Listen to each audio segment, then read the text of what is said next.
मानना पड़ेगा, हमारी कनिका पर हल्दी का रंग चढ़ते उसकी खूबसूरती में 4 चांद लग गए। सुना है तेरा होने वाला ससुराल काफी ज्यादा अमीर है। इतनी सुंदर बहू को तो वो लोग रानियों की तरह रखेंगे। आज कनिका की हल्दी थी। कनिका की सुंदरता की हर कोई तारीफ कर रहा था। कनिका की सुंदरता की वजह से आज उसका रिश्ता शहर के सबसे बड़े परिवारों में से एक परिवार में तय हुआ था। वैसे चाची, मुझे नहीं लगता कि आपको गीता की मेहंदी की रस्म करनी चाहिए। हल्दी की रस्म ही देख लो। हम लोगों ने गीता को इतनी हल्दी लगाई है, लेकिन हल्दी का थोड़ा रंग भी गीता पर नहीं चढ़ा, तो इसके इन काले हाथों पर मेहंदी का रंग भी क्या ही चढ़ेगा। मैंने तो सुना है लड़की का होने वाला ससुर लड़की के बाप का बचपन का बहुत अच्छा दोस्त था, इसलिए उसने अपने एक बेटे का रिश्ता इसके साथ तय कर दिया। किस्मत तो इसकी है, इतनी काली होने के बावजूद भी इतना अच्छा और अमीर ससुराल जब मिल रहा है इसे। अपनी हल्दी मेहंदी की रस्म में आए लोगों से अपने काले रंग के बारे में ऐसी बातें सुन बेचारी गीता को मन ही मन बहुत दुख होता है और वो रोते हुए अपने कमरे में चली जाती है। भले ही किस्मत ने कभी गीता और कनिका को आपस में न मिलाया हो, लेकिन अब इन दोनों की आने वाली जिंदगी एक ही घर में थी, जहां महेश और संगीता के बड़े बेटे सौरव की शादी सुंदर और गोरी कनिका से तय हुई, वहीं उनके छोटे बेटे हर्ष की शादी काली गीता से। हर्ष बेटा, हम कब से तुझे नीचे रस्म में बुला रहे हैं और तू है कि कमरे में मुंह फुलाकर बैठा हुआ है। एक तो आप लोगों ने मेरा रिश्ता उस काली लड़की से कर दिया, ऊपर से अब आप चाहते हैं कि मैं रस्मों में शामिल हूँ। मेरा बस होता तो मैं तेरा रिश्ता भी बिल्कुल कनिका जैसी सुंदर लड़की से करती, लेकिन तू तो अपने पिता को जानता है ना। देखो हर्ष, मैं गीता के पिता से वादा कर चुका हूँ और महेश अपना वादा पूरा करने के लिए अपनी जान भी दे सकता है, समझा? अपने पिता की बात सुन हर्ष कुछ नहीं कह पाता और ऐसे ही 2 दिन गुजर जाते हैं और आज हर्ष और सौरभ की बारात होती है। जहां एक तरफ सौरभ अपनी सुंदर होने वाली पत्नी को देखकर खुश होता है और खुशी खुशी उसके साथ शादी की सारी रस्में करता है, वहीं दूसरी तरफ हर्ष गीता के काले रंग को देखते ही उससे मुंह बना लेता है। वधू को वरमाला पहनाइए, शादी का शुभ मुहूर्त बीता जा रहा है। हर्ष बेटा, चलो जल्दी से गीता को वरमाला पहनाओ। अपने पिता की जबरदस्ती करने पर हर्ष गीता को वरमाला पहना देता है, जिसके बाद अब शादी के आगे की रस्में होती हैं। ये लीजिए सिंदूर, इसे वधू की मांग में भरकर उसे ये मंगलसूत्र पहनाइए। पंडित जी के कहने पर भी हर्ष गीता को सिंदूर नहीं लगाता है और ना ही उसे मंगलसूत्र पहनाता है।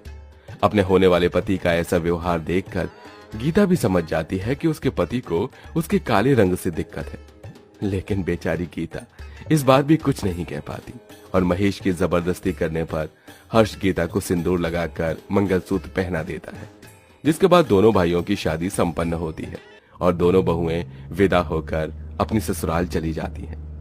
जहां एक गाड़ी में संगीता अपने बड़े बेटे सौरभ और अपनी गोरी बहू के साथ बैठी होती है, तो वहीं दूसरी गाड़ी में महेश अपने छोटे बेटे हर्ष और गीता के साथ बैठा होता है। थोड़ी देर में संगीता की गाड़ी सबसे पहले ससुराल पहुंचती है, जहां वो गाड़ी से उतरते ही, अरे इतनी धीरे धीरे शहनाई ढोल क्यों बजा रहे हो, जरा जोर जोर से बजाओ, आज मेरी बहू घर आई है। अपनी बहू की आने की खुशी में संगीता दरवाजे पर ही औरतों के साथ नाचने लगती है, जिसके बाद वो अपनी बहू को गाड़ी से नीचे उतारती है और उसे अंदर लेकर आती है, जहां सभी औरतें कनिका पर फूल बरसाती हैं। माँ जी, आप तो मेरा ऐसा स्वागत कर रही हैं जैसे मैं आपकी बहू नहीं बल्कि किसी राज्य की महारानी हूँ। मेरी बहू की सुंदरता के सामने तो किसी राज्य की महारानी भी फीकी पड़ जाए। बहू सबसे पहले इस हल्दी की प्लेट में अपने हाथ डुबाकर अपने हाथों की छाप इस दीवार पर छोड़, उसके बाद इस चावल से भरे कलश को अपने दाएं पैर से गिराकर इस आलते में अपने दोनों पैरों को रख, इस सफेद कपड़े पर चलती हुई अपने घर के अंदर प्रवेश कर। संगीता धूमधाम से सारे रिवाज के साथ कनिका का गृह प्रवेश करती है। मेरी तरफ से ये तेरा गृह प्रवेश का तोहफा। माँ जी, ये हीरो का हार तो बहुत ज्यादा सुंदर है, लेकिन मेरी बहू की सुंदरता के सामने ये कुछ नहीं। सौरभ बेटा, जा कनिका को कमरे में ले जा, काफी थक गई होगी, आराम कर लेगी। संगीता कनिका और सौरभ को उनके कमरे में भेज देती है। तभी वहां महेश अपनी काली बहू और बेटे के साथ गाड़ी से उतरता है। अरे क्या हुआ, तुम लोग ऐसे शांत क्यों बैठे हो? अरे जरा ढोल बजाओ, मेरी बहू आई है। अरे हमें तो बस एक ही बहू के आने की खुशी में ढोल बजाने के लिए कहा था। अगर आपको इनके लिए बजवाना है तो आपको हमें और पैसे देने होंगे। बैंड वाले की बात सुन महेश उन्हें पैसे देता है, जिसके बाद सभी फिर से शहनाई और ढोल बजाना शुरू कर देते हैं और महेश नाचता हुआ अपनी बहू गीता को अंदर लेकर आता है। गीता के काले रंग को देखते ही संगीता उसे मुंह बना लेती है। अरे अब वहीं खड़ी रहोगी या नई नवेली बहू का स्वागत भी करोगी? मुझे नहीं करना इस काली कलूटन का गृह प्रवेश। आपको ही शौक था ना इसे बहू बनाने का, तो खुद ही करिए इसका गृह प्रवेश। संगीता, तुम ये कैसी बातें कर रही हो? अभी तो तुमने अपनी गोरी बहू का गृह प्रवेश इतनी धूमधाम से करा, उसे तोहफा दिया और नाची भी, और अब अपनी काली बहू के लिए तुम ऐसा कह रही हो? अगर तुम्हें इतना शौक है तो तुम ही करो इसका गृह प्रवेश, मैं तो चली। अपनी सास का अपने प्रति ऐसा रवैया देख गीता को बहुत दुख होता है, जिसके बाद नर्मदा गीता का गृह प्रवेश करती है और उसे हर्ष के कमरे में ले जाती है। थोड़ी देर बाद हर्ष जैसे ही अपने कमरे में आता है, तुम्हारी हिम्मत कैसे हुई मेरे कमरे में आने की? निकल जाओ मेरे कमरे से। आपके साथ साथ ये मेरा भी तो कमरा है, मैं भला इस कमरे को छोड़कर कहाँ जाऊंगी? ये तेरा नहीं, सिर्फ मेरा कमरा है, समझी? निकल जा मेरे कमरे से। हर्ष गुस्से में गीता को कमरे से बाहर निकाल देता है। सुहागरात के दिन भी गीता को सारी रात अपने कमरे के बाहर ही बितानी पड़ती है। अगले दिन होते ही गीता तैयार होकर भगवान की पूजा पाठ कर अपनी रसोई की रस्म में लग जाती है। जहां गीता तरह तरह के पकवान बनाती है, वहीं कनिका अपनी पहली रसोई की रस्म में सबके लिए मैगी बनाती है। ये क्या कनिका बहू, तूने मैगी बनाई है? माँ जी, मैं मैगी बहुत टेस्टी बनाती हूँ, इसलिए मैंने सोचा मैं आप सबके लिए अपनी पहली रसोई की रस्म में मैगी बनाती हूँ। अरे और लाओ गोरी बहू, कुछ सीखो मेरी गीता बहू से। काली होने के बावजूद भी कितनी तरह तरह के स्वादिष्ट पकवान बनाए हैं इसने, न कि तुम्हारी गोरी बहू की तरह मैगी बनाकर ले आई है। महेश की बात सुन संगीता और कनिका का मुंह बन जाता है।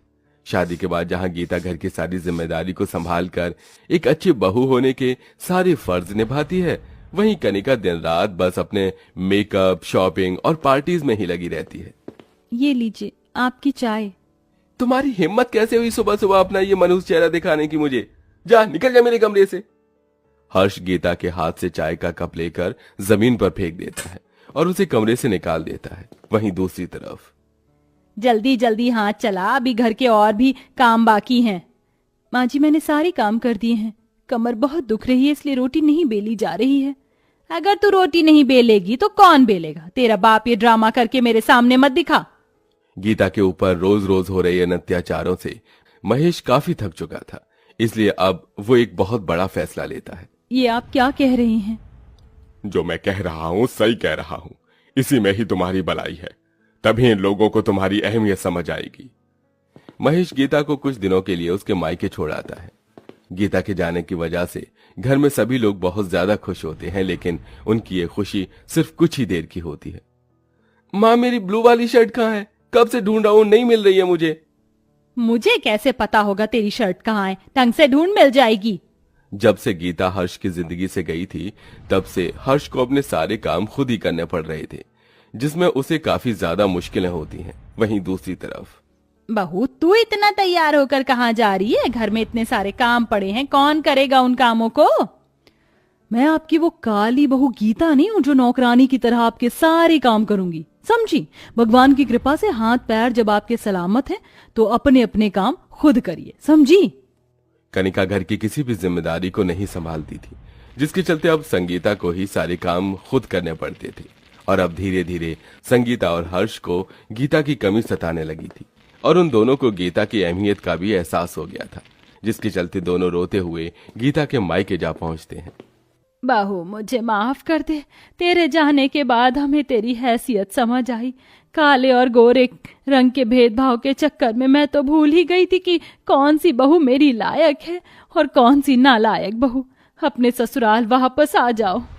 हाँ गीता, मुझे भी माफ कर दो, मैंने भी तुम्हारे साथ बहुत गलत किया है, लेकिन तुम्हारे जाने के बाद मुझे एहसास हुआ कि मैंने अपनी जिंदगी से कितनी अनमोल चीज को खो दिया। प्लीज अपने घर वापस आ जाओ।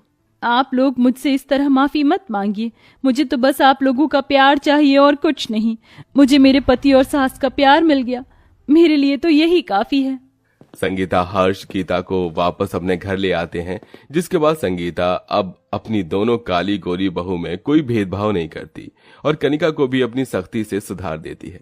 जिसके बाद अब दोनों बहुएं मिलकर घर की सारी जिम्मेदारियां संभालती हैं और आखिर में अब सब खुशी खुशी रहने लगते हैं।